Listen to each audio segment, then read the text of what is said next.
Well, welcome to Elijah Streams. I'm your host, Steve Schultz, along with my wife, Doreen. We are in year 25 plus a few months, bringing you the voice of the prophets. And this year in 2022, we've added a section called, well, we've done two. We've added Johnny Enlow Unfiltered. And then we've also, this was kind of like right in the middle, we have a segment type or a type of show called Prophets and Patriots. So this is kind of a combination of Johnny Enlow Unfiltered and Prophets and Patriots combined. We have Juan. We're going to bring him on, and we'll just ask him about who he is and why the anonymity. Why do we just get to see his boots? Which is a great way to start to find out what Juan has to say. But all right, so listen, no extra stuff today. Without further delay, let's bring you Johnny Enlow. Well, here's Johnny Enlow. Everyone knows Johnny, of course, by now. And meet the boots of Juan. We're going to talk to Juan in just a minute, but just want to give our greetings to you, Johnny, and to you, Juan. And Juan, if it's okay with you, I'm going to jump right into it. And the question is, when people ask, who do you say Juan is? It's not the real name, your real name. Why the anonymity and why only the boots? Let's just see what you have to say. I actually don't know, so go for it. Well, a couple of things. Obviously, there's a lot of people that I interact with and do things with that them being associated with somebody that's talking about some of this subject matter that I regularly deal with could be embarrassing to them. And even as some of the articles have come out over the last few days, they intend to try and slime people that maybe I have been interacting with that are well-known public figures. And it's the proof of the point. A lot of the people that I interact with that I discuss very serious, heavy things with and assist to be guilt by association on some of these subjects would be damaging to them personally. So the intent is that they can't be seen or heard or talking with me or known to be associating with me because I'm poison. I'm leading some insurrection or revolution or something like that. So, and then I've never made it about me. I've been in the background all the way back to the late 90s, early 90s even. Rush, for example, was a friend, and we communicated behind the scenes since the late 80s. Mike Reagan, close personal friend, did numerous appearances on his show, but also I think I was the most frequent guest that he had during his entire history on the show there. Now, you've done some stuff with Jim Caviezel, right? You've done some touring with Jim Caviezel, haven't you? Well, we did some stuff to work towards getting Sound of Freedom released in the theaters and get the financing there. Roseanne Barr is a friend I have. One of my Hollywood folks is one of the top agents in the world. Wow. I've got, I was just on the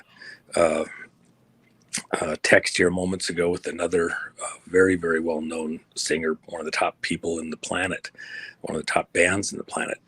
The other night, we had dinner with friends. It's a band that everybody in this audience knows very, very, very well, and discussing stuff. And if they thought that these people were talking with me, it might, a lot of people would be thrown off by it, and we wouldn't be able to have an honest conversation. So, I don't play on my friends, and it would be inappropriate. This way I can have those conversations. And then even in the political realm, even the work that I did that is not public, in this type of work, you have your open stuff that's out there for the world to know, and you have other stuff that is, the other half of your life doing the stuff that I did. So, a lot of the players behind the scenes know exactly who I am, what I've done. And other stuff, there's a public persona for business purposes and like that, and to protect family who may not feel the same way. I had a very close friend who was a senator out the other day. His family kind of cut him off during his multiple terms because he's a conservative, and it was embarrassing to him every time they raised his name, on stuff. They assume the rest of the family has exactly the same political beliefs. Wow. And then they don't. So then they're slimed with it. There's nothing they can do about it. It's just they hear the name and then they assume that they think the same way. And that's not true. I mean, I remember even with, family members in the Reagan family, it became contentious because people assume because they heard the name that there's a certain brand that goes with it. And that's just not true. And so it's embarrassing for others that don't hold the same beliefs to then have to defend themselves on stuff, and they can't do a single thing because people have an image in their mind, assume because there's name association, they think the same way, and it's not true. And then they are constantly apologizing, or they even have to go further the other way to prove that they're not in that group, and it ends up dividing people and families. And so, and I've written for years under 107. There's numerous articles out there, and then I've ghostwritten for other writers that many people in the audience would know instantly. And I've written probably 100 articles over the last 30 years, and put them under one of 2 or 3 pseudonyms, or under other people's names that I wrote them for. And I'm very, happy with all of them. In fact, somebody was pointing out something I did on Benghazi, again, just over the weekend. There isn't one word of that I would change. And I wrote it, and it sat on the shelf for 3 weeks because Fox News Online said it was just too cutting edge. When it finally was published somewhere else, it became the definitive one on what transpired at Benghazi. And even today, there isn't, I just happened to read through it. I was like, well, there's nothing here I'd change. It's exactly right. It's exactly what happened. Nobody's disproven a single thing. So, Wow. And the head of one of the major broadcasters did an internal investigation after I had pointed out the guy over at CBS that was coming out talking all this shit about Benghazi. I says, oh, he's a security guard. He's working for the Brits up the street. He wasn't there. He didn't have anything there. That's bullshit. And the one head of the one broadcasting network called the president of CBS and said, hey, we're going with this in 4 hours. And CBS withdrew the story. And because the guy didn't have the creds. And then they did an internal investigation and checked all 54 sources that they had at this other broadcaster, and even very, very famous names. The guy called me personally about 2 months later, says, hey, our internal investigation, you're the only one that was never wrong on a single thing you said. Wow. Told us on Benghazi. And some of the names were very big names of people that provided information. So that was, very encouraging. I've been in the background for a long time, but obviously that's becoming more difficult. And then there's a full court press that started a couple weeks back because I invited some people that were Secretary of State candidates from around the country to form a coalition. And I got a suite over at the Trump in Las Vegas and invited them in. We began working together to kind of look at the issues around the country on the vote. And Secretary of State is the position that George Soros and crew attacked first here in America back in 2004 with a concerted effort to get secretaries of state in office that would, adjust the voting methods and laws to go a different direction. And so George Soros was a creation of British MI6. I have heard you say that. You've never withdrawn. I mean, I've heard you say that 3 or 4 times. You're saying George Soros was only a figurehead and MI6 is British intelligence. And you're saying he worked for them? Yeah, that's how he got all his money. He was taking down, he had money, but he had modest money. And then all of a sudden he's able to go in and bet against the British pound and other Commonwealth countries' currency, which was insider information. And then they enriched his systems.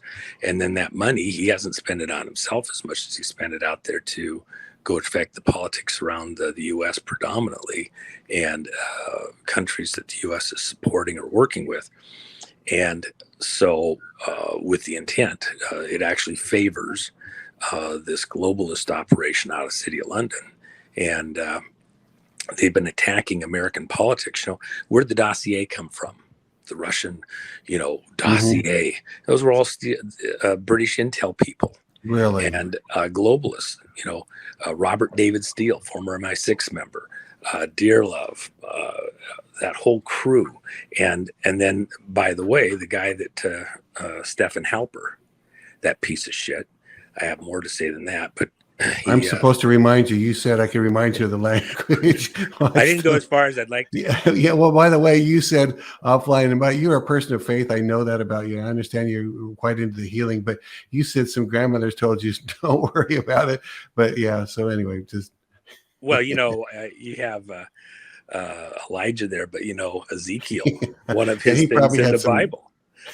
He said some pretty coarse words at the time, so even in the scripture, if you actually get the correct translation, some of them are pretty edgy words that he used in talking with the children of Israel to shake them out of their slumber at a critical moment. So, but anyway, the long and short of it is we're in a much bigger fight than most people have really realized. They're thinking that we're in a Democrat versus Republican, liberal versus conservative fight right now in America. And that's really, it doesn't do justice to the nature of the battle that we're in. You have people that have a global agenda. It's a depopulation agenda. Yeah. It is aimed at removing America's position, leadership position in the world, and installing not another nation, but a global entity in control of the world to fill the vacuum, fill the gap, as the USS, which they view as the Titanic, literally gets sent to the bottom of the ocean. It's a plan. I opened my book with the story about the Titanic and what happened there, really, which paved the way for the creation of the Federal Reserve here in the United States and the IRS, and to take out the moneyed families that were against this, Federal Reserve Bank, which is a violation of the Constitution. And so this has been going on for a very, very long time. And we have to win this. And win means that the American people decide who they want to govern them, not some offshore oligarchs manipulating our electorate and voting systems to put in their young global leaders and such in charge of America and the world. And that's the fight that we're in right now. Wow. Well, good, Juan. That is awesome. And we're going to go on from there when I have some other questions. Let me throw it to you, Johnny. I know you had some questions to open as well. Well, what I wanted to give actually just a couple of prophetic words, real short, that then we can let even Juan or Savin react to it. And there's a part of this that, I've heard Juan probably 5 or 6 times. And I think there's a similar role that we both have. And one is to, wake the sleeping, and then, especially for me, encourage the awake. And so, unfortunately, both those audiences are always the larger audience, the more we have both of those there. And so, at some point, you have to, if you tell them everything's too fine, then they don't do things that we need done, which is to get involved, to arise and shine, to be involved with their city board, city councils, school boards, all election tables and boards, and as well as secretary of state, just everywhere the church hasn't been. Of course, that's our Seven Mountain message, is that the church has to recognize the expanded paradigm that Jesus left us to be salt and light, not just in the four walls of the church on Sunday, but so let your light shine before men means those primary spheres of society, media, education, government, economy, family, arts, entertainment.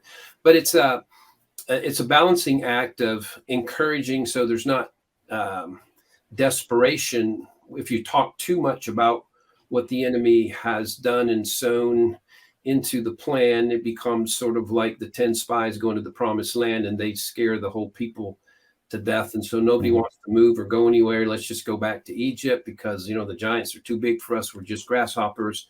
And then you have Caleb and Joshua. They're given the perspective. Yeah, we see them, but they'll be bread for us. We can do this. And so to balance getting both of those, I've seen that and heard that from Juan when I've heard from him before, trying to not encourage so much that people go back to sleep, because that's the problem.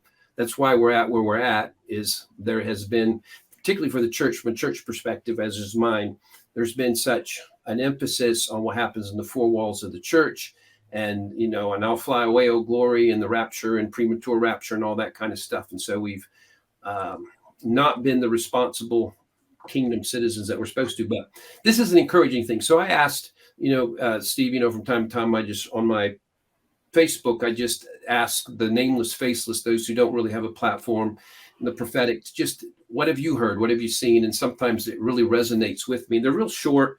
But I thought I would release them because I think they do speak. I think they're right on. I could have released them as, I couldn't release them as my own because it would be dishonest, but by me recognizing them and I think they speak into where we're at. And then that would be a good place just to hear Juan's reaction to what we're saying there, either before or after you introduce, because it will go with your questions. Yeah.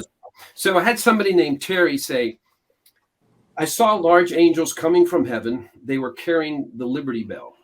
It was swinging back and forth. As the bell turned upside down, it was pouring the blood of Jesus all over this land. And I heard, time to repent, time to turn back to our first love. And I heard, I have come to set things right. So that was one word that I think is encouraging. There's just from a couple days ago, seeing large angels coming from heaven, carrying a Liberty Bell. And it's because of what he did on the cross. If we remember, he said, after paying the price he did on the cross in Matthew 18, all authority in heaven and earth is mine. Go therefore. So it was, he got it. He did the part we can't do. He paid the price. We couldn't, but he left us with the arising and shining part, we could say. And there's somebody named Christina. It says, twice the last week I was shown, this is related, I was shown the Sherwin-Williams truck with a picture of the world. Those, if you've seen the Sherwin-Williams trucks or vans, they have a picture of the world and there's a red paint on it. And she said it was the blood of Jesus being poured out over the whole earth. And so again, this emphasis on the blood of Jesus being poured out over the earth. And I thought that was a good word, encouraging. He has the original creator rights plus the redeemer rights, beyond white hats, black hats, the hat that will rule will be his. So then someone named Nadia, she said, this short as well, but real good. Judgment and deliverance. She heard that judgment and deliverance is going to happen simultaneously. And we are, it seems, 2 seconds in God's timing to this happening. So 2 seconds away in God's time from this happening. What's coming to the evil will not come nigh our dwelling, and the world will take notice God is real. It's the greatest intervention the world has seen, which is about to be the greatest celebration party ever had. So I like that one too. And then finally, someone named Joss, Habakkuk 1:5 is for now. Again, this is something I have heard as well. It says, look at the nations and watch and be utterly amazed, for I'm going to do something in your days that you would not believe even if you were told. So I think these are all relevant. It's what I wanted to do. Part of my encouraging the body of Christ who is awake and into a higher perspective while we awaken, while we arise, while we shine. But anyway, any reaction on that one? Or I don't know if you just want to ask him the question. Yeah, well, along that line, and because one, I think with you, probably more than anyone else that I've seen online, you have a unique mix of taking care of the bad guys and with such a passion that once in a while we have to warn you with your language. And yet at the same time, you're touring with Jim Caviezel promoting this new film, which I think is called The Sound of Freedom. It's about child trafficking. And so what I'm hearing, Johnny is trying to walk this line of encouragement and faith in the body of Christ and what God's going to do. And at the same time, you're doing both of those. One, you're doing the spiritual things, and you're doing the things that must be done on the ground. The battle has to actually be fought along with it. What thoughts come to you about all that? Well, a couple things. First of all, if you cannot protect the children, if you will not act to protect the children, why would you think God would intervene to protect you? Wow. He gave the earth and all that is in it to Adam and his seed. We are the seed of Adam. We are the children of Adam. We are the children of faith, Abraham, Isaac, and Jacob, those that went into the promised land. And why did God send them into the promised land? Because those evil monsters in Canaan land, the land of giants, they were sacrificing children on the high hills to Moloch and Baal, Satan.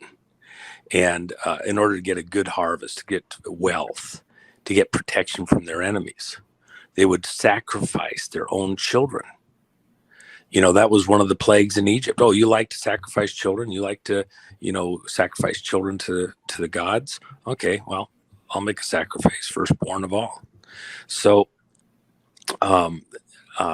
we here in America, with evil machinations by a very sly, intelligent enemy,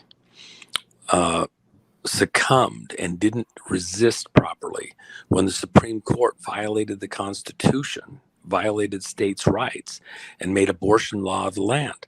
What is this recent event that happened in the Supreme Court with the leaking of the documents about how they're looking to make their findings on a case that's going on right now? That was related to the Supreme Court justices said an earlier court erred in finding that the federal powers could legislate, could control the whole country and control the states and violate states' rights concerning the issue of abortion.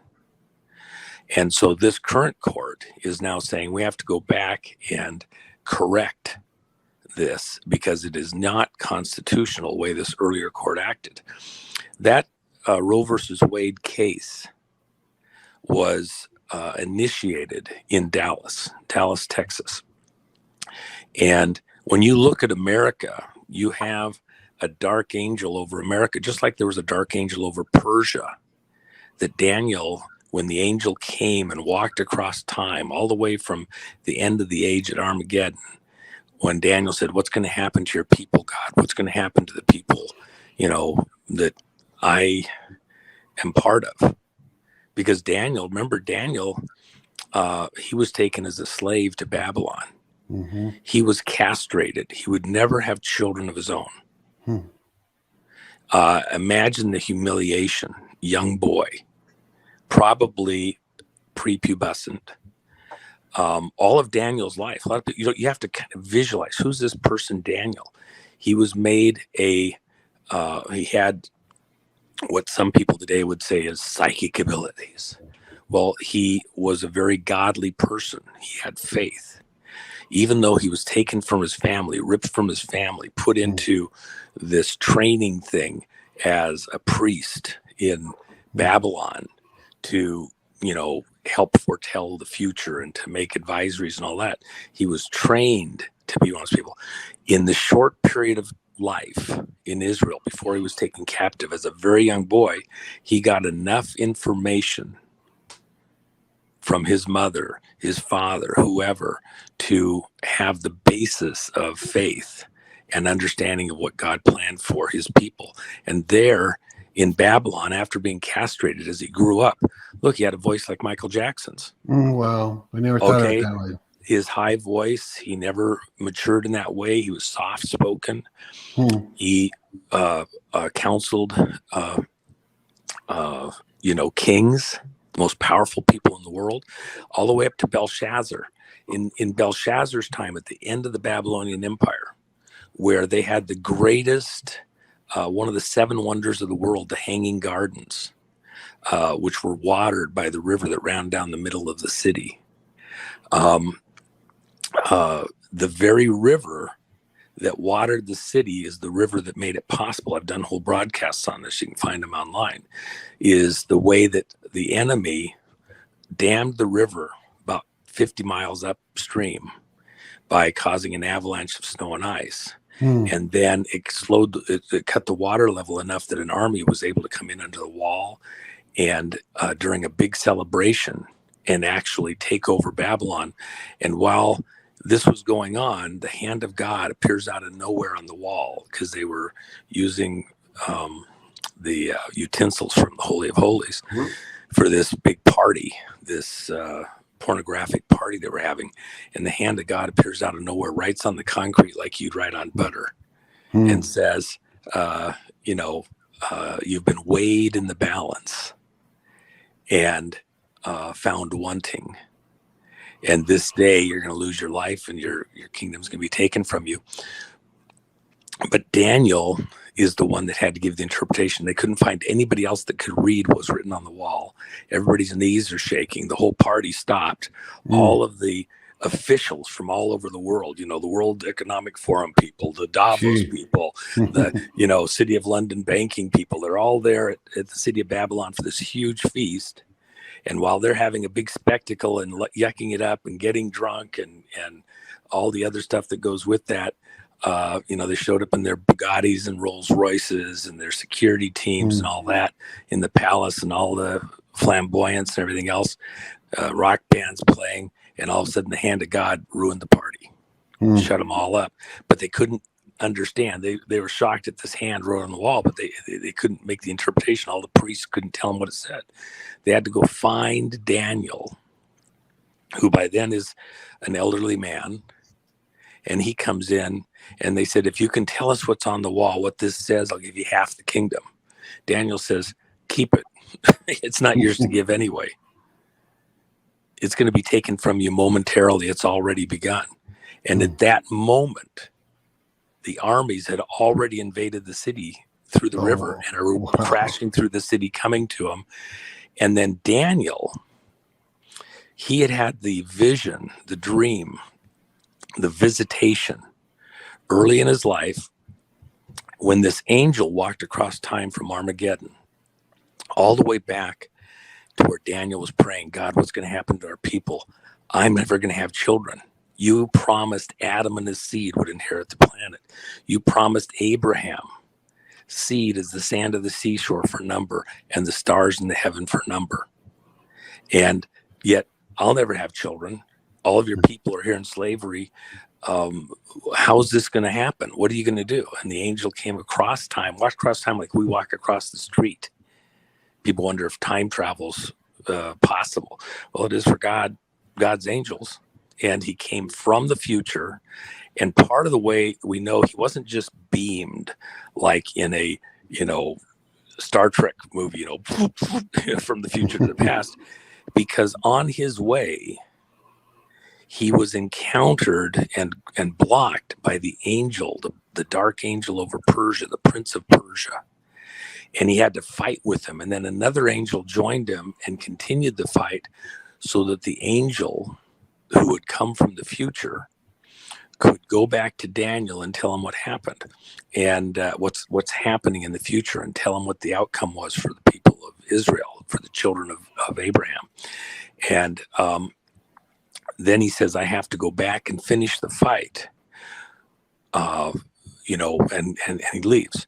Well, angel over Persia, excuse me. This was when Daniel was a young man. Persia didn't even exist yet.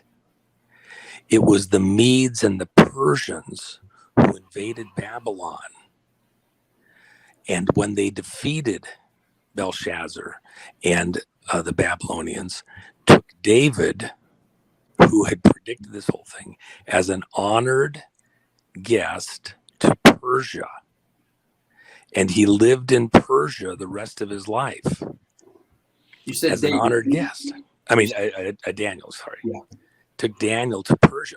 And by the way, Daniel's grave is in Persia. It's got a huge monument around it, building everything. The Iran people have honored it for, Really? eons. Yes, it's all the way back to Daniel. It's considered a very sacred site. And but who killed Daniel? In the book of Esther, you have Mordecai, who represented the Jews, and then what's his name that represented the Haman? The Haman. Yeah. Haman. And so a lot of the records indicate that the person that killed Daniel was Haman. Oh, wow. And that Mordecai was the leader that emerged after Daniel. And so all of that to tell you that there's a dark angel over America because of Dallas. I believe that it spreads its wings out across America. That's where the assassination of a president occurred. Another dark angel, because that's where Roe versus Wade spread its wings across America. And with what's going on with the Supreme Court right now and the revelations of the groups behind the scenes that orchestrated the murder of a president and stole and diverted our government in a direction it would never have gone, except that these people gained power and captured America and diverted us. A Supreme Court that acted contrary to the will of the people, the Constitution, and diverted America. These dark angels have spread their wings over America. We're coming to break their wings. They got there by blood sacrifices and continue to hold power via blood sacrifice. Wow. The only way to break that is by the blood of Christ. Right on. We overcome sin. We overcome these dark angels, and we are taking control back of America. There's a series of articles and broadcasts. There'll be more over the next days and weeks going against a group that of candidates that I was able to, help facilitate coming together. We call the Citizens and Candidates Coalition for America United. And that coalition of candidates, we have, I think, 23 states represented in it, is a huge threat. Started with SOS, Secretary of State, who control the way elections are handled and what laws you're going to go after and hold and things like that. It is where the Soros team started their attack on America as Secretary of State, because they gamed out how do you take control of the politics in America, and they started with the Secretary of State's positions. So when we saw what was going on in the election and the mischief going on in the way the laws were chosen to be enforced, Secretary of State's and the fact that Soros team and these globalists attacked us in that way, that's where I started. And so we now have the largest candidates coalition in the country. Wow. Like-minded people. So now this global cabal has decided that we are the group that must be shut down by whatever means necessary. Yeah, we saw, and they pulled out all the stops. Sorry, go ahead. I was going to say, saw MSNBC at least saw them attacking you early on that. Mm-hmm. Yeah. I mean, New York Times did something yesterday, other stuff earlier in the week, and they've all, it's not coincidence. No. They're all in on it because they've kind of coordinated their actions. There's other stuff that we're aware of that I don't bring into the public, but we know how it was coordinated and who put out the hit and the money and like that and baited. So, at the end of the day, though, I'm talking to your listeners. Listen, understand, they're not actually coming after me. Right. They're coming after you. They're mad because we as citizens are trying to figure out and get on a path towards transparency in the voting system. And it's not a honest system. It has all sorts of flaws in it. It's not just the electronic. It's not just the Dominion. It's not just the ES&S systems. It's also the paper. Those ballots in 2,000 Mules, those are all paper ballots. So there's lots of gaps in here for manipulation. There's stuff in the background that I'll hold back on for the moment, but remember that we've had votes that were manipulated. President Kennedy, he got there because his dad paid off the Chicago mob to go out and stuff the ballot boxes, and he won over Nixon based on fraud in Chicago. Okay, we've had ballot fraud problems for a very long time. The hanging chads, which went to the favor of the Republicans, with Bush. Well, okay, so if you're a Democrat, do you like that elections can be thrown in this way? What's very dangerous as far as this global cabal is concerned is that we have people from both sides, all sides, independents, Democrats, Republicans, all asking the same question. Can we rely on the vote system to actually reflect the will of the people? And I go back to the assassination of a president who this global cabal felt could not be manipulated to go the direction they wanted to go, and had to be replaced with somebody that would follow that. And that's what's been going on ever since, with various incidents. Oklahoma City, which was a fraud on the American people. 9/11, which was a fraud on the American people. When we talk about symbology, 9/11, all 42 gods of the Greek Parthenon are present, represented in various structures symbolically around the 9/11 sacrifice site. Everybody gets all excited about. You're saying they've added that in after the fact, or was there before 9/11? Oh, no, it was there before 9/11. They had to witness everything. For example, one of the last features to arrive was the bull on Wall Street, Taurus, and that was given. Nobody ever paid for it. Just showed up in the middle of the street. Somebody paid huge money for it. Why? Because that was representative of one of the gods of the Greek Parthenon. Everybody gets excited about the Statue of Liberty.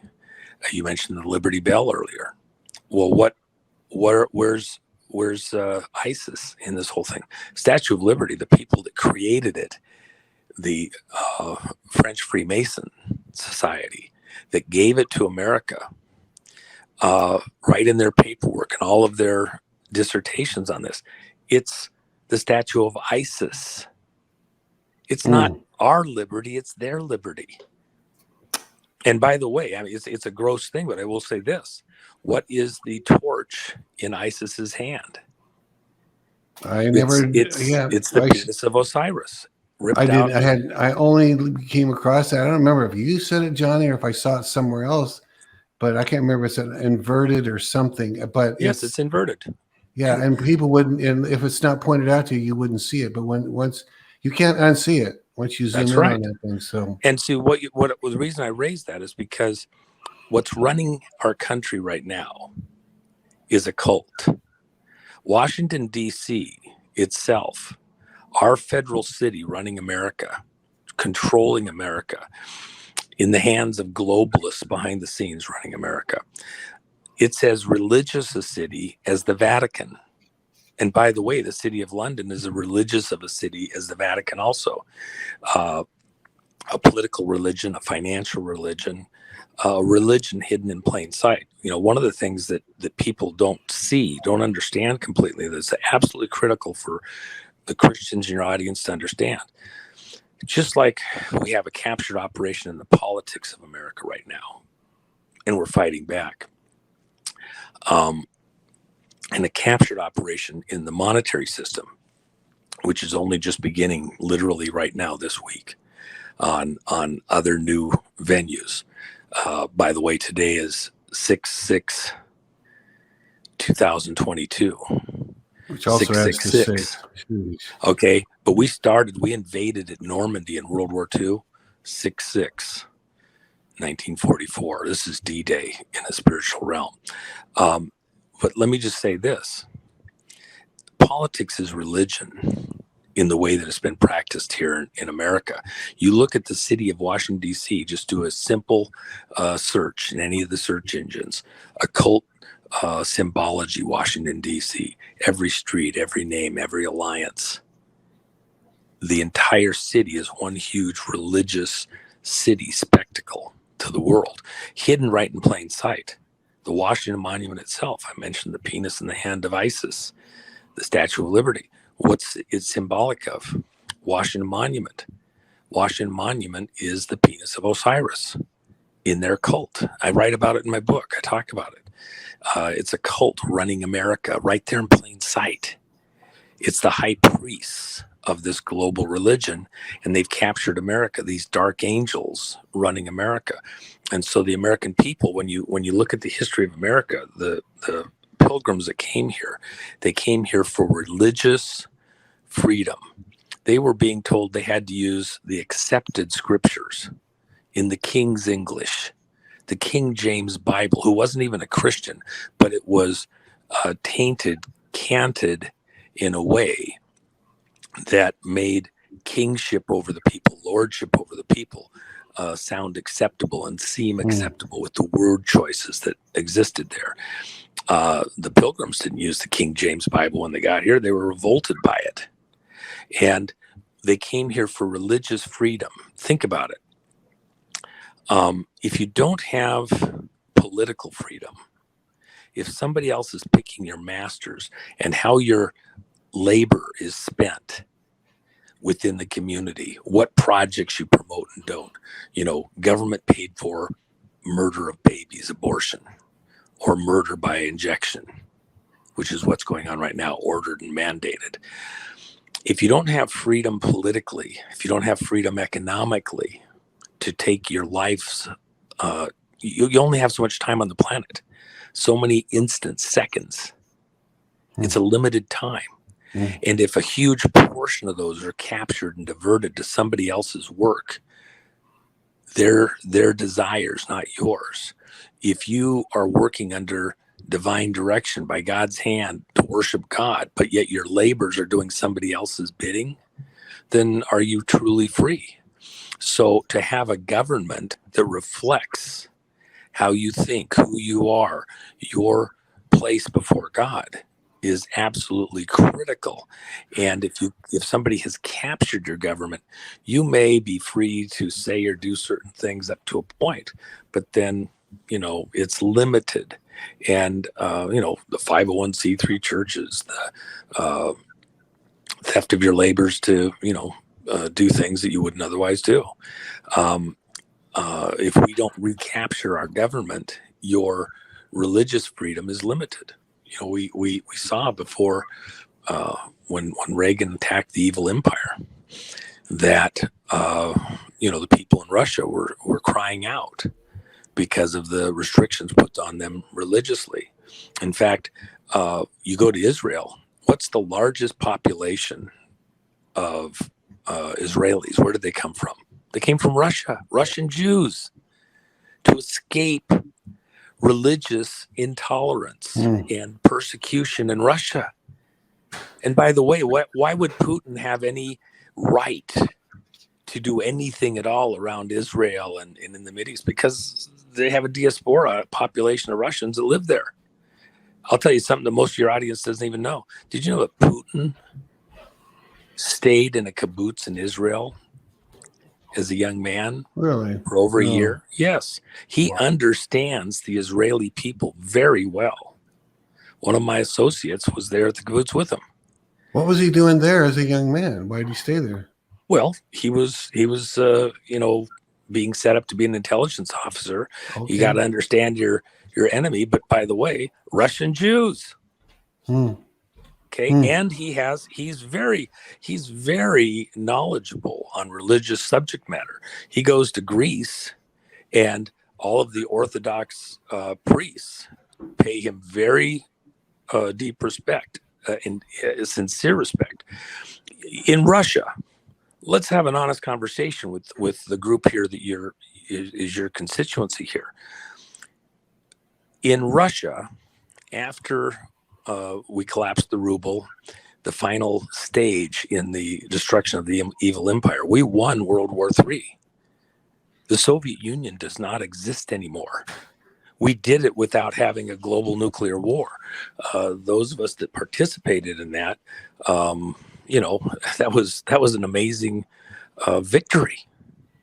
Okay, all done covertly with people whose names and real backgrounds and operations weren't known. Okay, because you didn't hear about it in the New York Times. You didn't see what was going on precisely. All with people that had other names, other covers, etc., and took out the Soviet Union. It was a covert war. And in the course of doing that, when it was wiped out, when it was collapsed, what got sent in there? Playboy, financial hyenas, MTV, MTV, everything else. It was destroying Russia from within. Yeah. And so what when Putin came into power, what did he do? One of the things that's virtually unknown in the West, one of the most critical things, when you fight a war, who fights it? The kids, the young people. When the children of Israel left the Sinai desert, crossed the river, and went into the promised land and began the fight, all of the people that were born in Egypt had died out, except for Joshua and Caleb, the good spies. Only those that hadn't experienced Egypt, that were 20 years or younger when they left Egypt, all of those people got to go into the promised land that had survived everything else. So the young people have to be taught. Some people would say indoctrinated, whatever, raise a child in the way he should go, and he will not depart from it even in his old age.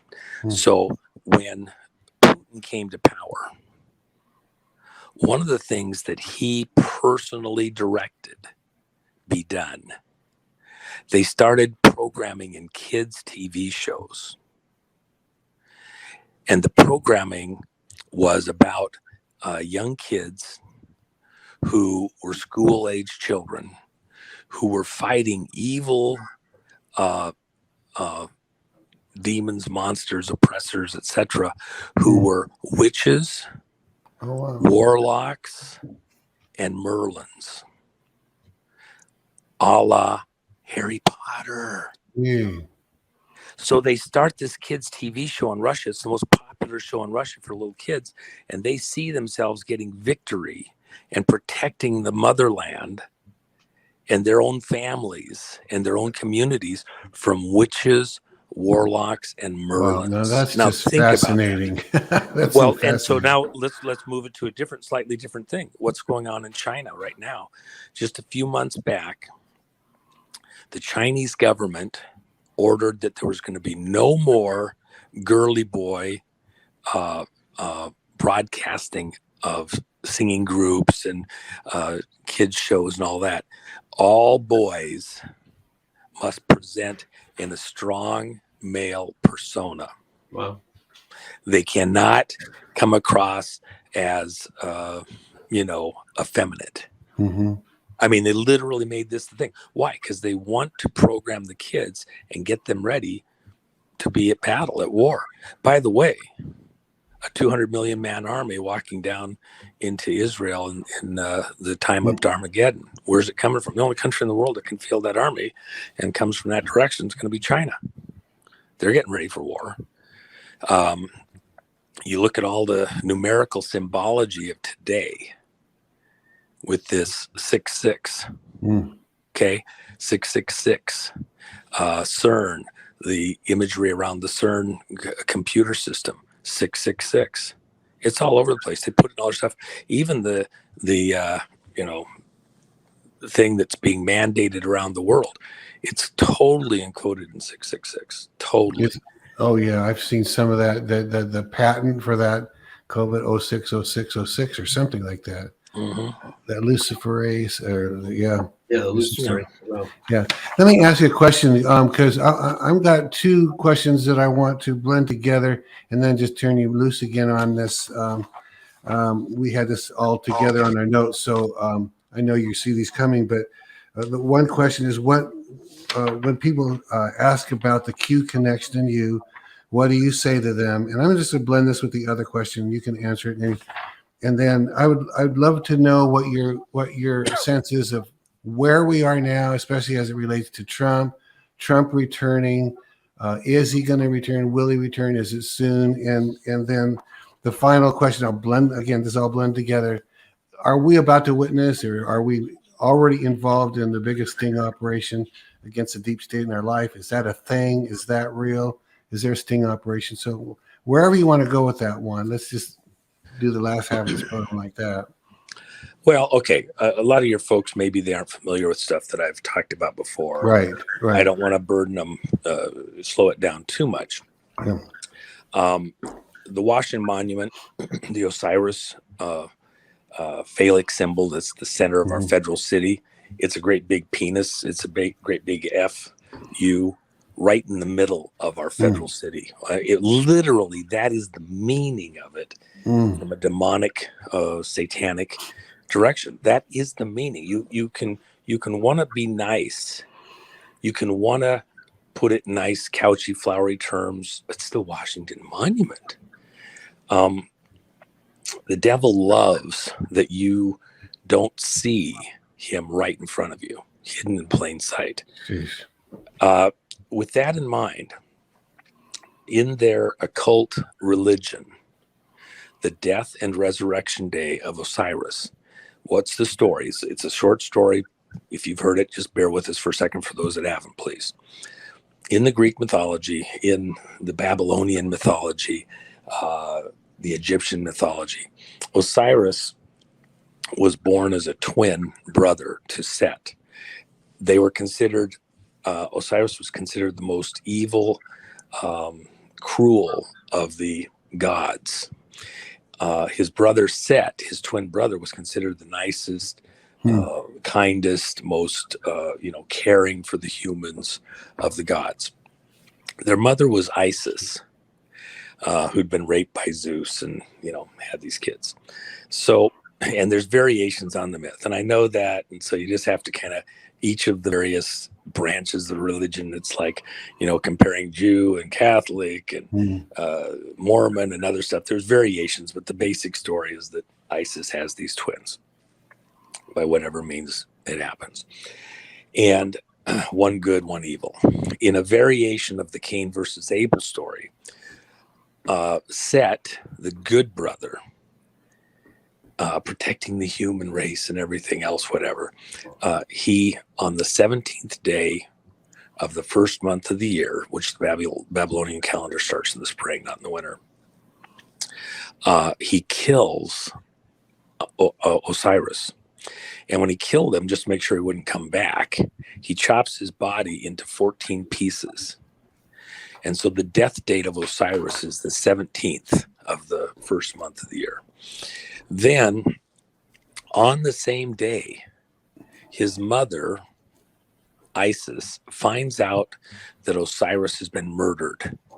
She races out around the world being a god, and she finds 13 of the 14 pieces of his body.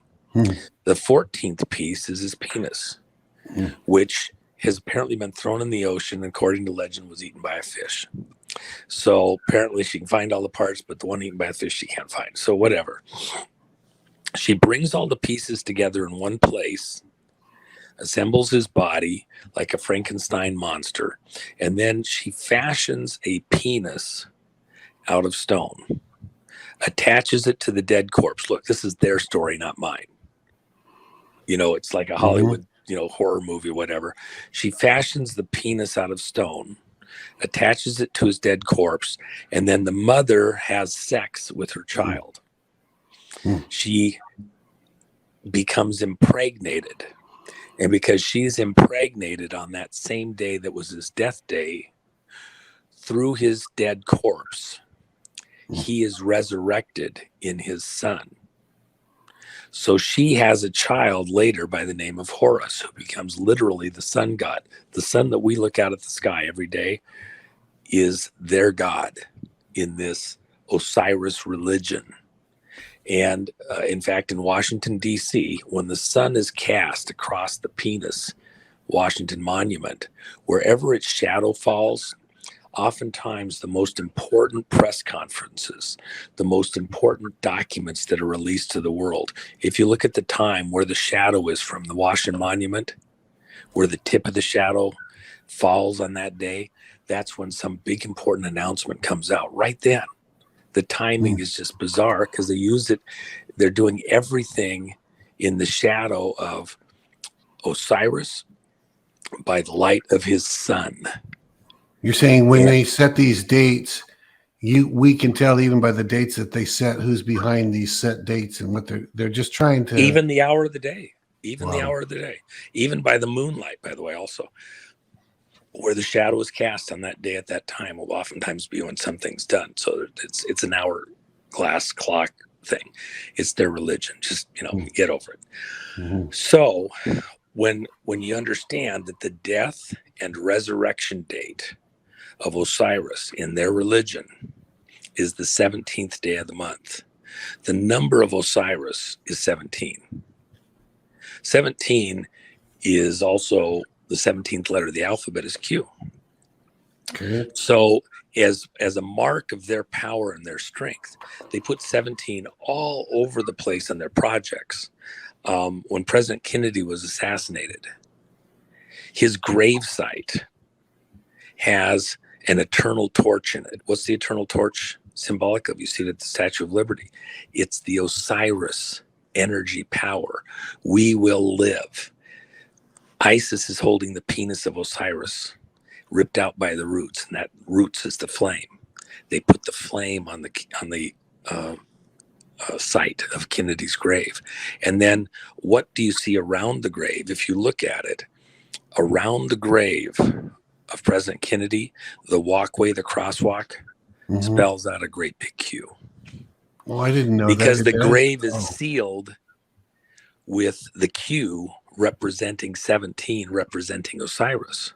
By the way, in magic, the most powerful magic spells are 3 times the spell. So a witch turns in the circle 3 times, knock on the door 3 times, parliament before you can enter parliament, rap, 3 raps on the door, and then you get to enter parliament, and the magic begins. Kennedy wasn't an occultist, was he? You're not saying Kennedy planned it this way, are you?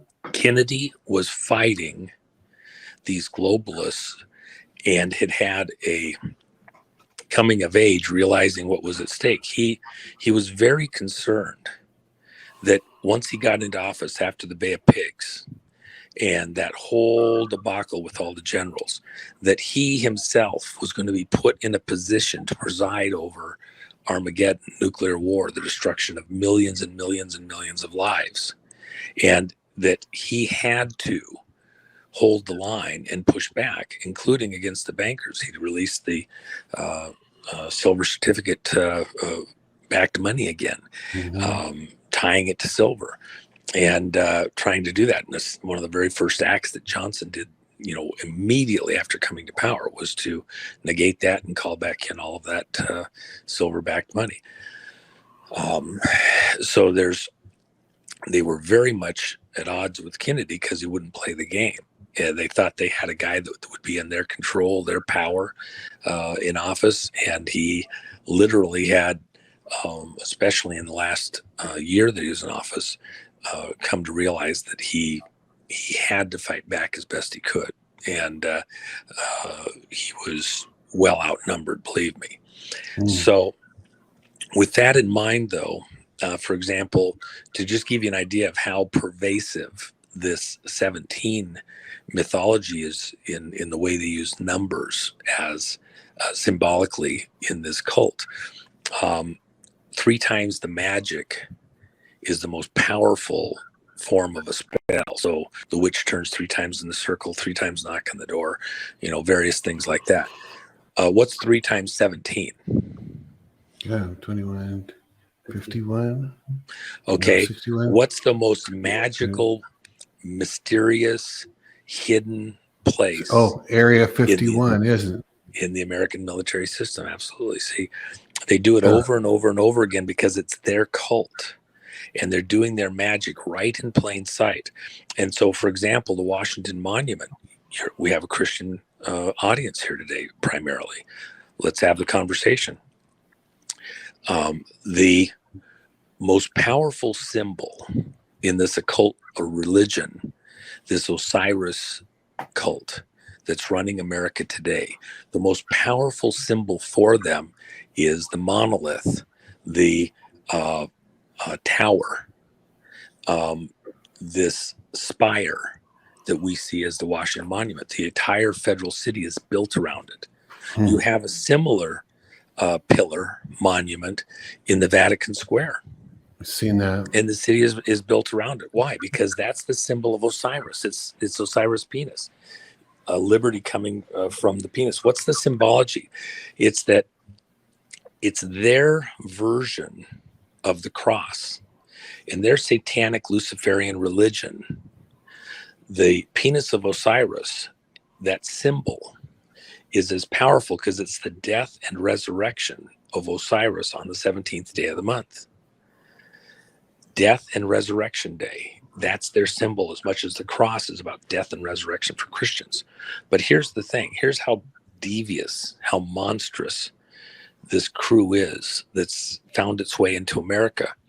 You go to the churches around America, and especially in the eastern part of the country, and on Sunday we'll have a beautiful service, might have, some group that comes in midweek to, have a special presentation or whatever. But what else did you have in the churches? The churches were the common gathering place in the middle of the week for the Masons. Really? Statue of Liberty was given by the French Freemasons to America. You have the Masonic thing. President Washington was a Mason. The founding fathers were mostly Masons who took control of the religious segment of Americans, the Pilgrims and the states, and then coddled them together with this government that brought order to the states that were very independent. And so that Masonic crew got control of America, and they were meeting in the churches in the basement in the midweek, no windows in the dark of the basement. They all had basements. Okay. And then on Sunday, you'd have the open religion up on top, and many of the church members were Masons. The Finney revival that happened in the late 1700s and early 1800s here in America. What was the centerpiece of the Finney revival that America was transformed for a period of time? It was huge. It led to the Brits coming back with the 1812 revolution. Why did they come back here? Because the Masons were getting pushed out of power again, and they were getting pushed out of the financial thing. That was the whole thing with Adams. You're saying that's what Finney was. Finney was That's chasing what the Finney was Masons. fighting. Oh, Yeah, I didn't know that. Finney had been a Mason. And he wanted- was like, Finney came out and he was saying that's I bad. see. You gotta come out. And so it was a direct loss of power for the Masons taking Oh, place. wow. I didn't know that. Finney was pleading with God for a pouring out of the Holy Spirit like happened in Acts. Please, God, why aren't we seeing an age like happened in Acts coming alive in America? And when he was pleading with God, God said, you have to renounce Masonry. He was a Mason. If you renounce your Masonry, I'll pour out my Spirit. And that's exactly what he did. And then he went to all the politicians, even signers of the Constitution, and many of them renounced their Masonic roots. Why? Because it isn't of Christ. It's not of God. But here's the thing. All those churches, they were a blended religion. In the Old Testament, Ezekiel was caught up in the Spirit, and he went over the temple grounds, and he saw the high priests inside the temple grounds, and they were turning their ass towards the throne of God and bowing to the rising sun.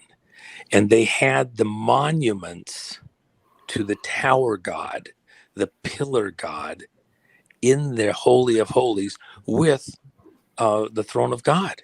What's the monuments to the Tower God? The spires, the Washington Monument, the pillars. It was Osiris, his penis, right there in the Holy of Holies, and hidden from the people in Jerusalem. God had to catch up Ezekiel in the spirit and show him what was going on. The people didn't know because the temple grounds, the inner parts, the inner workings of the temple were hidden from the people. And inside the temple, the high priests were worshiping Satan. Right hey, there let me in ask plain you. sight. Well, hold on. Let me finish one thing. Go ahead. Go ahead. Outside the gate, Ezekiel also saw that the women were weeping for Tammuz, which is a variation of the Osiris myth, where he goes to hell half the year and he's up in the rest of the world the other half of the year, doing his stuff, spring and summer and winter. And so this religion, this is a blended religion right there in Jerusalem, and God put an end to it in Ezekiel's time. How do we see this blended religion in the church here today? Go look at the churches as you drive down the road, and if you see a pillar, a tower, a spire, a steeple on that church with a cross on top of it, that is the blended religion as much as it was in Ezekiel's time. It's the church members. It's hidden in plain sight. You don't even see it. Oh, They're we're doing just it on raising up the purpose. cross. Are they doing it on purpose? Yes. They're the architects of these things. They're the architects of the cities. They're the ones that are approved, that everybody goes to, and they hide their little symbology right in plain sight. You think it's just beautiful because it's a spire raising the cross. It's the blended religion. Remember, in their mind, even the symbology of a stone penis, from a satanic perspective, you're dealing with a being, an entity that has lived for eons. Right. The intelligence of that satanic Luciferian entity is as many as all the lives of all the people that have ever lived on earth. You think you're going to outsmart it? And what's it doing, knowing where technology can go and everything else? What is the life that we have? We are based on biological flesh and blood life. What the sci-fi people, I have one of the larger sci-fi collections in the country. And what do they go over and over and over and over? What's Armageddon? What's the Revelations all about? This beast. What's CERN all about? The largest computer in the world.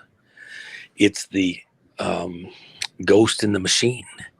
It's a machine that's able to carry the intelligence, the consciousness of the monster, the beast, the Lucifer thing, blended with the human DNA. Even this shot, there's an aspect of that I could go into that's just scary as all get out with the particular way that the material manifests. I want to save that for maybe next time we have you on. Yeah. We've got about 20 minutes. I wonder if in these last 20 minutes, if you can jump to the part where are we as it relates to Trump and what did we need to see? Obviously, some of the stuff you're telling us about, we needed to see this. Where are we in that scheme of thing of Trump? And what kind of things do you say to people, or can you say, or whatever that would kind of? Well, let me just jump right in there. So, okay. People are constantly, when's Trump coming back? How's Trump coming back? It can't happen legally. Blah blah blah. It can happen legally. It's just not the way that people want to think of it. We're not doing a coup here in America. And it has to be the American people. The reason it hasn't happened thus far is because had Trump, let's just do a mind game. Had Trump signed the Insurrection Act December 18th of 2020, which all of his advisors, like Job's advisors, were there in the White House telling him, sign it, sign it, sign it. We got to stop these people from stealing the country, etc. And I've said this numerous times, if he had signed it right then and there, and he had cause to, because remember, there was an executive order from September 12th, 2018. The executive order directed the Director of National Intelligence, which, by the way, the Director of National Intelligence is the 17th agency in our Homeland Security system. that supervises the other 16. Why 17? Because it's the number. Okay. So the director of national intelligence, Ratcliffe, was under an executive order to use all available investigative tools inside of Homeland Security to look for and track any foreign interference in the American election, in the federal election. It said all federal elections, you have to use all available resources. Why? Because we're in this Russiagate thing, claiming that the Russians helped Trump to get into office. So Trump put something in, you investigate to outer space. If you see any signs of foreign interference in our electoral process, you have to provide a report within 45 days of any federal election showing a foreign interference in the election. So 45 days after November 3rd was December 18th. On December 18th, Ratcliffe was under orders to, executive order to provide whatever he had. Didn't have to be a final result. Whatever you have showing foreign interference in the election to the various agency heads and to the president so that there could be action taken. And if you imagine December 18th, we still had a whole month, over a month until the inauguration. You had 33 days, by the way, another Masonic number. And so when the 18th showed up, Ratcliffe, a few days earlier, to take the wind out of the sails, says, I don't think I'm going to be able to provide that. I'm not getting cooperation from the other agencies, the other intelligence agencies. So the Osiris 17 intelligence agencies protecting America and watching out for any foreign interference to damage or capture us refuses to provide that information to the president or the appropriate agency heads. Without the benefit of those investigative agencies, without the input, they didn't even give them a preliminary report, a partial report, nothing. They just gave the president the finger. Literally, I'm serious. Intentionally, that's the imagery. It's the Osiris imagery. They gave him the finger. That was a religious sign. People don't even understand it. When they do that, they're actually giving the FU, we're in charge, we're Osiris, we make the decisions, you're not in charge of your life. So far more meaningful than people really grasp. So when Congress, what President Trump said, America, you should make Congress aware of your concerns here. Congress is going to vote with the Electoral College, receive those votes, and determine who the next president's going to be on January 6th. So Trump says, well, Americans should show up and let Congress know what you think. So Americans did. They started showing up on the 4th. There was all sorts of meetings and speakers on the 5th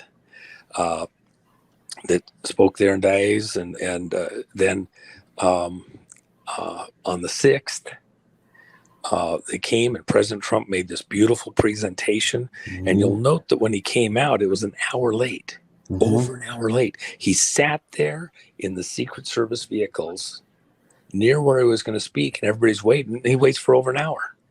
What was the sneaky part of that? The groups that were coordinating and planning to breach the Capitol building were on the clock. They had synchronized watches. The operation begins at such and so time. The president's going to speak. And when he's done, all the people are going to come down here, and we're going to bait him into a huge riot and make him look like some horror movie. So when the president started an hour late and then went long on his presentation and then told everybody to go in peace, they were already moments later breaching the building. The people that were there watching the president were down breaching the building. And by the way, that was the largest gathering of American citizens in Washington, D.C. in history. 2 million Americans showed up there in the dead of winter. Think of the 60s war protests. Think of the 60s racial rights marches. And they pale in comparison to the amount of Americans that showed up on January 6th. And then even with the baiting, we know some of the players were trained by CIA out of Ukraine. They were there on a mission. I show it in my movie, The Called, The Makings of a Perfect Day. Go over to 107daily.com and look in the movies, and it's free right there. You can go and watch it. It's free of charge. That's one of the most watched movies in the country, 7 million views since it was released a year and a half ago. And gave it to the world for free. And you can see what the crowd is. They were there in prayer. It was an amazing day. But this January 6th committee is trying to vilify the American citizens, the 2 million that showed up, as being part of some attempt to overthrow the legitimate government of the United States, to overthrow a legitimate election. Those 2 million people showed up because they wanted Congress to know that they were not buying into what they were told about the election. And they represented, those 2 million represented another, 75, 80 million people out across the country who felt something clearly was wrong. And all they were asking, all that Trump was even asking Pence, was to send the electors back home from the Electoral College and verify that they were actually right, double check to make sure there wasn't fraud in the voting before they certified. And even the date, January 20th, of the inauguration of the president, is recent in the last century. Prior to that, it was all the way in March. So they had the opportunity to pause and go back and verify that the election actually went the way it did. And by the way, all of the fencing around DC, which I wrote about, talked about, did presentations about, all the way back in 2015, people thought it was insane to say that the city be surrounded in fences. It's right there in my book. That's based on presentations I did before Trump even announced he was running for the presidency. Think about that for a minute. Really? Yes. So with that in mind,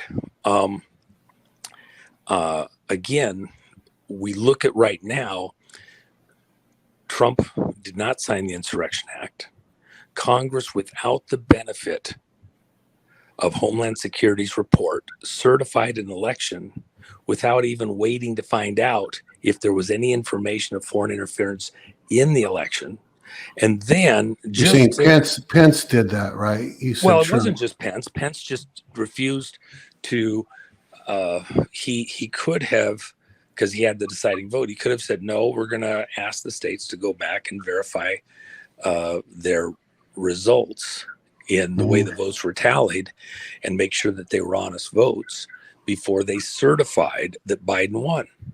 Take a pause. You still had 2 weeks until the swearing in ceremony, if you were going to stick with January 20th, and you could go all the way out to March.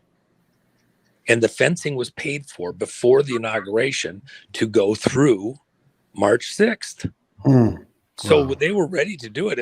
If Pence had sent it back, if Congress had agreed, let's go back and double check.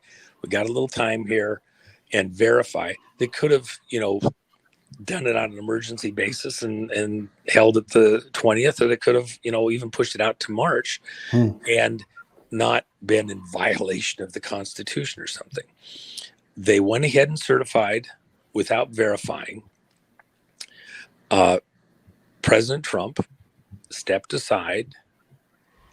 Biden was sworn. Biden is the president of the United States. I famously said, long before the election, before Biden even became the nominee, I had bets. Whoever votes for the Democratic nominee, and then later I said Biden. First of all, Trump is still going to be a president. He wasn't going to be indicted. Convicted. He wasn't going to be impeached. Remember, Congress, the representatives voted for impeachment. But that doesn't actually make him impeached unless the Senate Right. also votes and verifies it. So you can be indicted for any crime, but unless the jury convicts you, you're not convicted. You're not impeached in this case. So while Trump was indicted, or he was impeached by the representatives, it was not an impeachment of the president, removing What were you his saying a second ago? office. I want you to finish your thought. You said ahead of time, whoever votes for the The Democrat. Democratic nominee, by April 1st, April Fool's Day, they'll be the fool, and Trump will still be president.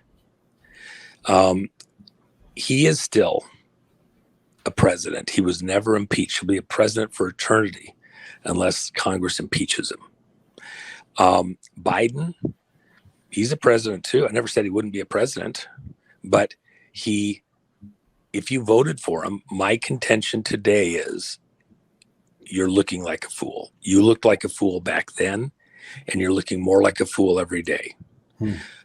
Certainly that's open to everybody's interpretation, but at the end of the day, I think it's becoming more and more evident that that's the way it is. That said, how does Trump come back? In reality, most people are understanding that something has to happen to correct the 2020 election. I've said it in my book, page 71. Election 2020 will equal MAGA, Make America Great Again, to the third power, or cubed, over corn. E equals M3 cubed over corn. Why is that equation important? Because, and that was something I got in a dream. I mean, I talk about it in the book when I was off the coast of Iran. When who's the corn? Who are the mega people that have to be amplified to the third power? Is the flyover country? Is that what you're talking about? No, or? corn. Who's the corn? Let's look at Zuckerberg. Zuckerberg put all the drop boxes out. He spent $500 million of his own money putting drop boxes out across the country for the vote to be stuffed in. That's what 2,000 Mules is all about. Zuckerberg drop boxes. And these votes that were false, hijacked, fraudulently being cast, put in those drop boxes, because we're in the middle of a pandemic and we need this because it's not safe to go vote yourself for something. So who is Zuckerberg? Zuckerberg is the guy that founded Facebook. Mm-hmm. Okay. What's problem with that? He didn't create Facebook. He was given Facebook. Yeah.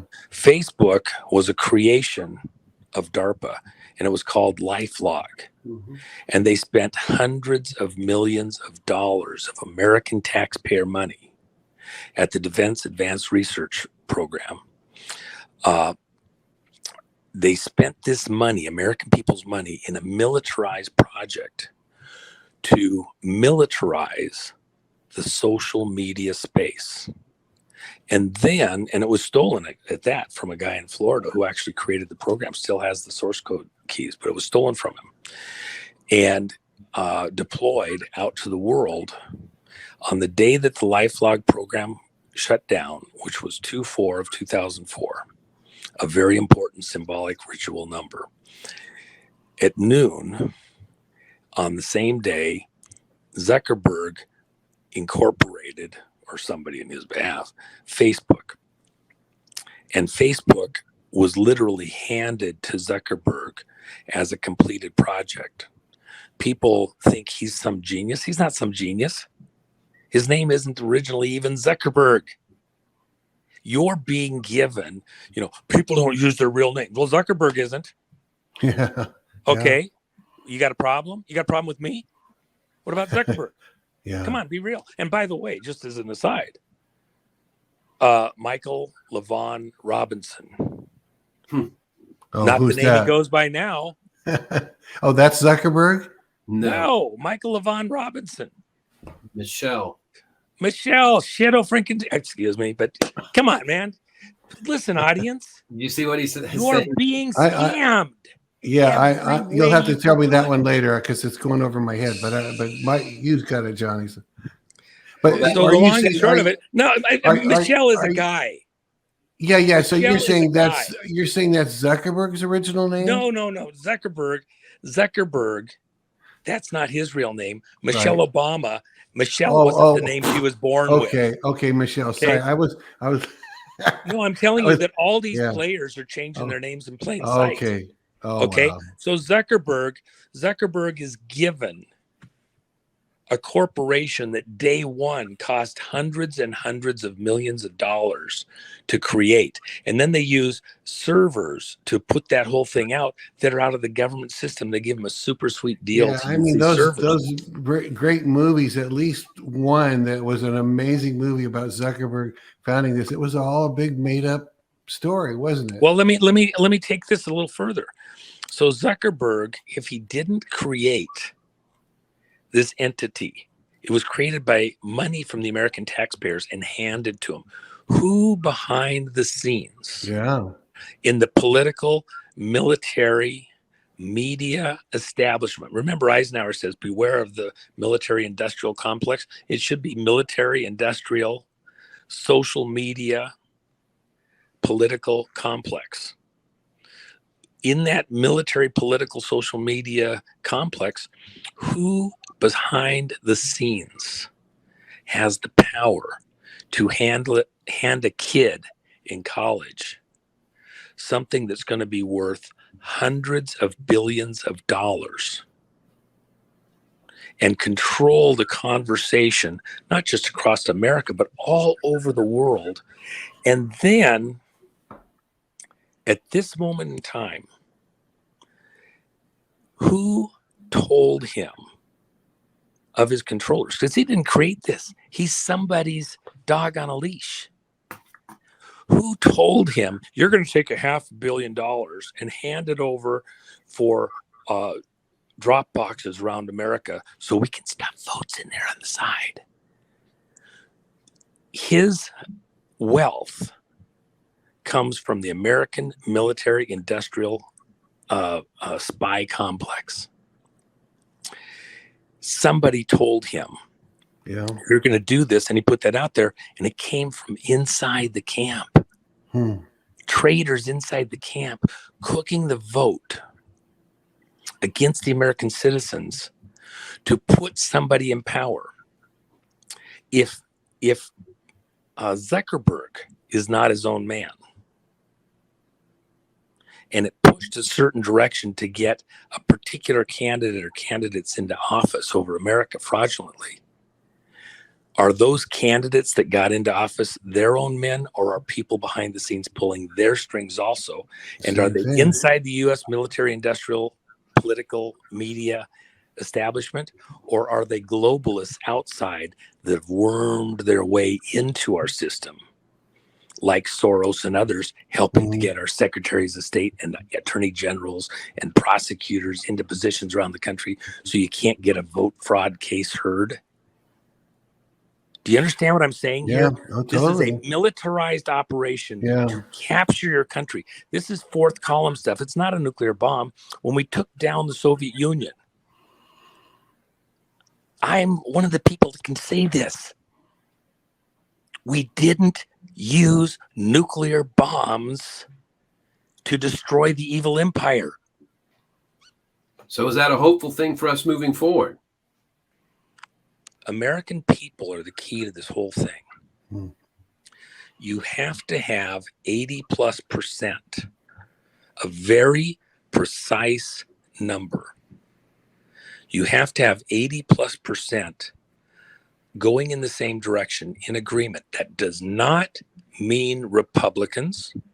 It does not mean even conservatives. It does not mean pro-Trumpers. That's good. It means Americans are in step together, forming a line and saying, we will not be run by foreign powers, occult powers, hidden powers. We want transparency in our election system. What percentage are we at now? One vote, one count, one citizen counted correctly. That's what we want. If we're in step on that, what does it stop? The greatest threat to America right now. Yeah. If we need 80%, Hold on, where I are we? gotta tell you this. Oh, I gotta go tell you ahead. this. I gotta say this Go ahead. right. Okay. Why do we have to have 80%? Because at 80+%, a specific number, we don't fall into civil war catastrophically. It doesn't mean there won't be some protests, some drama, some people coming out and making drama across America. There is going to be drama. This is going to be a long, hot summer into the fall. But when you have more than 80% in agreement that something's wrong, we have to stop and get this sorted out. That's how you avoid a civil war, us taking on each other. And when you have civil war in a country, how did the Soviet Union come into existence? Civil war, civil war. They want us to go with the war with each other, with our brothers. Yeah. That's the whole point. Yeah. Well, as our time's wrapped up here, but do you have a number that you can share that you think where we're at? How close are we to that 80-something? We got to be approaching it, don't we? Well, when you do, I have a lot of high horsepower cars and stuff like that, trying to get that extra, few tenths of a second as you get closer to the maximum capability of a drivetrain. That little last couple miles per hour are the moon. It costs way more for every horsepower as you get past a certain point.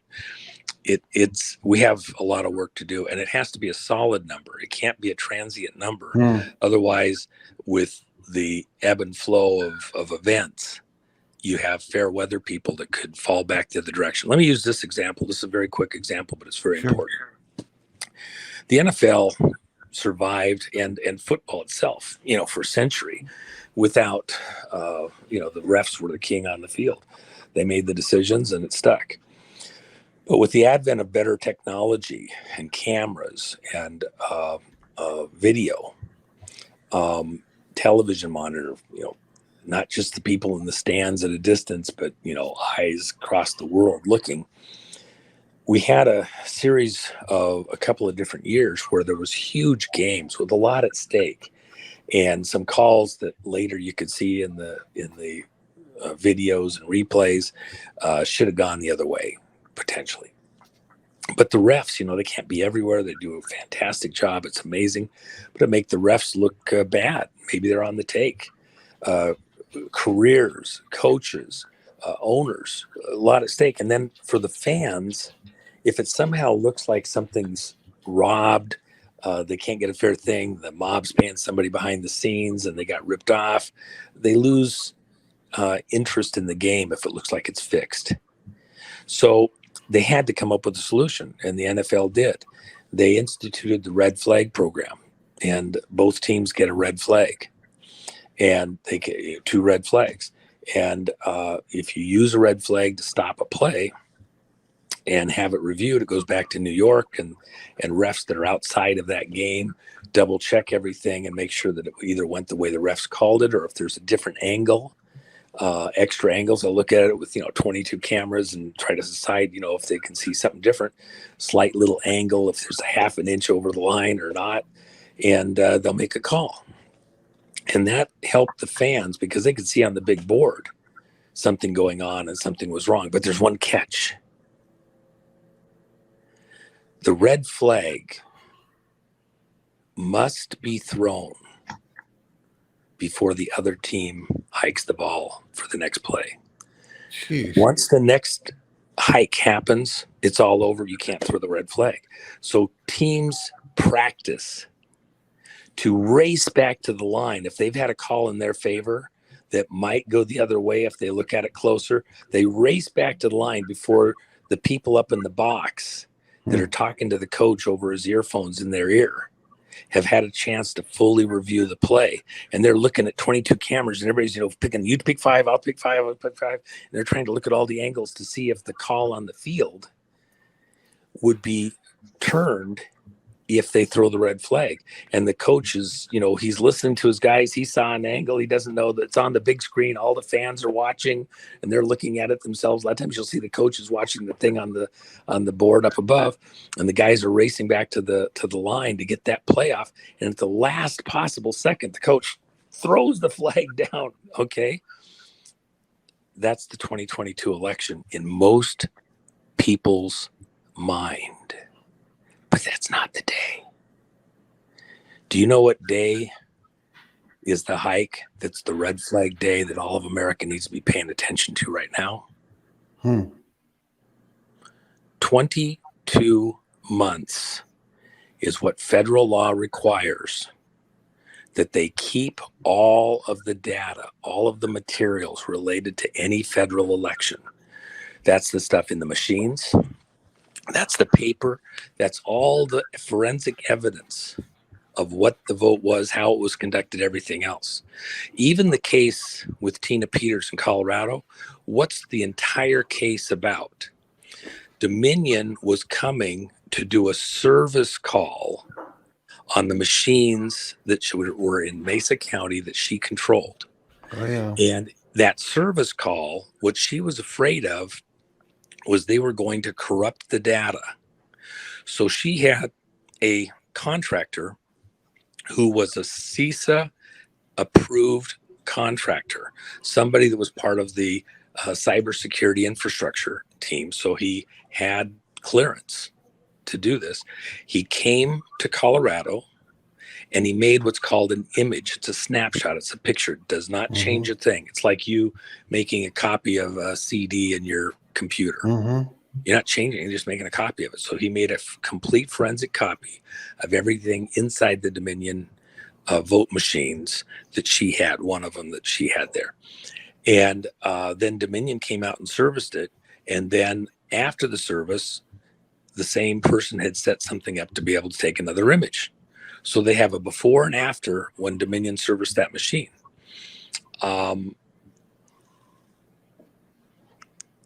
We know that one is not the same as the other. So now there's great drama. They're changing the data in the machine to hide what happened. That's the contention. That's what all these lawsuits are about. But they can't do that for 22 months. That's illegal. At 22 months, which is September 3rd, every vote location in America is going to have moving vans, incinerators, everything in the world pulled right up to it. And it's going to be a race to destroy the evidence on the 2020 election. And once that destruction begins and it's corrupted, that's it. We're out. What is that? That's this coming September, right? That's about September. It's not the 2022 election. It's September 3rd. Wow. It's racing up to us. If you're, look, like I said, MAGA, if you're a Make America Great Again person, if you think there was a problem in the last election, you have to throw the red flag down. And if you don't throw the red flag down by then live with the consequences. If you like the way things went, and there's a lot of people that do, then you want to get to September 3rd without any further issues. Nothing to see here. We're going to move on. The whole fight's 2022 and 2024. 2020 is over with. There's many of us there that for legal reasons believe that we're in the right to continue to look before the evidence gets destroyed. Okay, Absolutely. We've got that 22 months for a reason. If you're telling me that as of January 6th of last year, we just had to live with the consequences, why did Navarro get arrested the other day? Because they were counseling President Trump on what was going on and whether or not there was legal maneuvers that he should take to try and slow down what was happening, not to overthrow the government, but to verify that the vote was actually conducted lawfully and the results were actually the results that actually the American people voted for. So the question is, am I are any of your audience members, are any of those 2 million people that showed up in DC, or the ones that supported the people that showed up in DC, are they un-American? Are they seditious? Are they treasonous traitors? Are they wanting an insurrection in America? If they want a transparent vote and they want to look at the data and they want to verify the data, if they want to do a lawsuit and try to force the judges to unseal paper documents, the vote for comparative analysis, is that un-American to challenge a vote outcome? Of course, the Democrats have done it over and over on their stuff. Both sides have done it. That's what Vote Scam was about back in the 80s, when they wrote about it in the 90s with what was going on down there in Florida with some of the stuff going on there. Okay. So we are not treasonous traitors. No. And we shouldn't be cast as that. And there should be some respect shown as Americans. This is not a conservative or a liberal or an independent subject where one of those can own it. This is an American subject. Our freedom. Look, if foreign influence of the type that the National Director of Intelligence and Homeland Security was supposed to be looking for, if in fact it did occur that foreign governments, nation state level groups, corporations, globalists in a generic sense, moneyed people, if from outside America, outside the American population, they influenced the direction of who got elected, and it serves their globalist purposes, even to the point of genocide, that's a national security threat to America. We have a responsibility to protect the people of America as fellow citizens. Not my brother's keeper, my brother's brother. It is not un-American to want to protect our freedom to make decisions as our own people without foreigners making those decisions. It's a national security issue, and we will press this forward. Whether these globalists or the people in office today like it or not, we are going to get to election transparency, and where there's problems, we're going to institute solutions. One way or another, the red flag will get thrown. That's good. And we will get a pause to get to the truth of what's going on. And if we don't, the threat is some kind of, civil thing. We're trying to stop that. I'm not pushing that. I'm trying to stop it by, let's be fair. Let's have an honest conversation and figure out what we got to do to get this right. And this is not us versus them.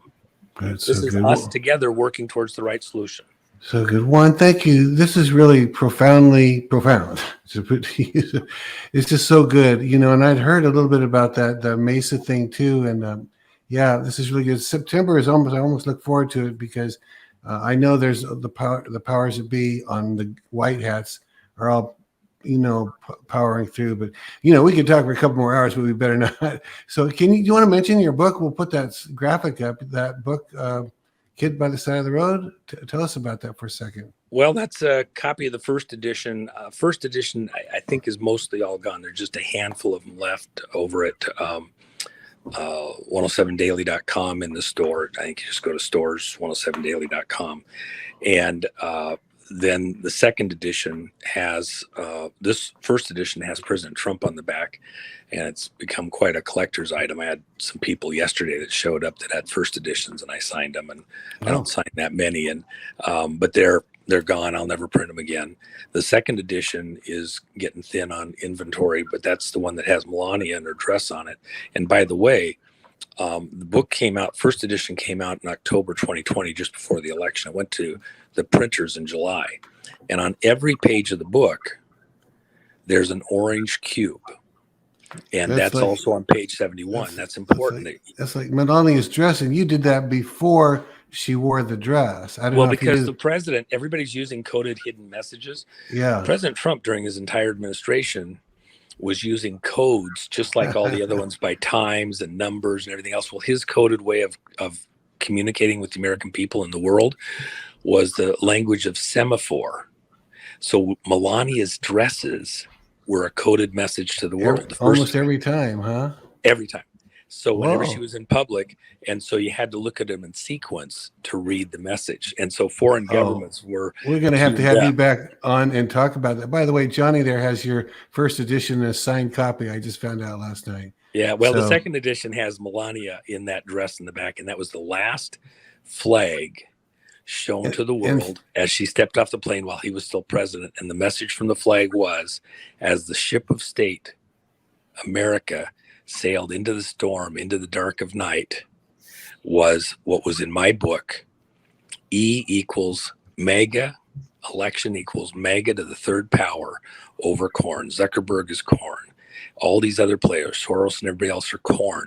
They're creations of the intelligence community. When spies, people go to the farm in Virginia and similar locations to be trained to work undercover. When they're done, we call them corn. So they're a farm product. What's the biggest farm product in America? Corn. Corn. So they're corn. People like Zuckerberg and like that, we kid about it because he didn't create Facebook. He's somebody else's creation doing their bidding. Same thing with Soros and many others. So it's mega over corn. It's mega over this spy crap that they infiltrated. Well, it was a great movie while it lasted, but the truth is stranger than fiction. And that's amazing. So, Juan, I guess we better run. Thank you so much. I hope you'll come back a number of times and bring us an update. You know what? Look into Melania's dress as she steps off Air Force One. That was a deal. I saw that when you talked about that one. Yeah, and that's many people have seen it. And so he coded his last thing, the message from my book. As the last I wish I had known that all along. I had seen those comms all along. So, Juan, thanks again, Johnny. Thank you. Appreciate you both very, very much, and hopefully many more of these. And we appreciate it. And okay, let's see. Tomorrow is Tuesday. Kim Robinson will be on tomorrow. So. Thanks again, Juan, and we will see you all later. Okay. All right. Thanks, folks. Bye-bye. Bye.